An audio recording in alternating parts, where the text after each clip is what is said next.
Isang matapang na pahayag ang binitawan ng kampo ni dating Pangulong Rodrigo Duterte na tila tumutukoy sa isang mataas na opisyal ng bansa bilang punot dulo ng kanyang pagkakapiit sa The Hague.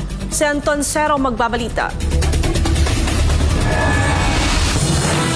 Wala nang patumpik-tumpik pa at diretsahan ng itinuro ni Lead Counsel ni dating Pangulong Rodrigo Duterte sa International Criminal Court kung sino ang nasa likod ng kanyang pagkakakulong. Sa panayam sa labas ng ICC Detention Facility sa The Hague, sinabi ni Attorney Nicholas Kaufman na si Pangulong Ferdinand Marcos Jr. mismo ang real prosecutor ng dating Pangulo. I think that the real prosecutor in this case is actually in Manila, sitting in his palace.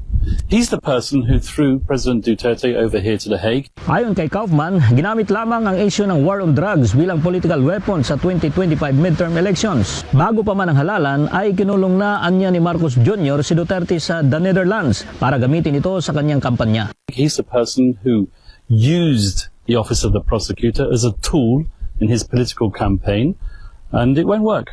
Dagdag pa ni Kaufman, batid ng kanyang kliyente kung sino ang totoong nasa likod ng kanyang pagkakakulong sa ICC.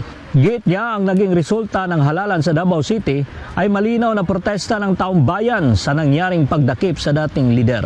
Batay sa opisyal ng resulta mula sa Davao City of canvassers, nakakuha si dating Pangulong Duterte ng mahigit 660,000 na boto. Malayong-malayo sa 80,000 votes ng kalaban niyang si Carlo Nograles. Kung susumahin, mahigit kalahating milyong boto ang naging lamang ni Duterte kay Nograles. The former president won a landslide victory. Yes, As far as I'm concerned, that's a finger in the eye to the people who threw him over here. correct. That's the real point of the elections. It was a protest vote.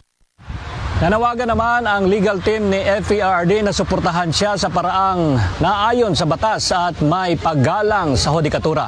Nagbabalita mula dito sa The Hague, Netherlands. Ito si Anton Cero, ang inyong Global Citizen Correspondent dito sa Europa.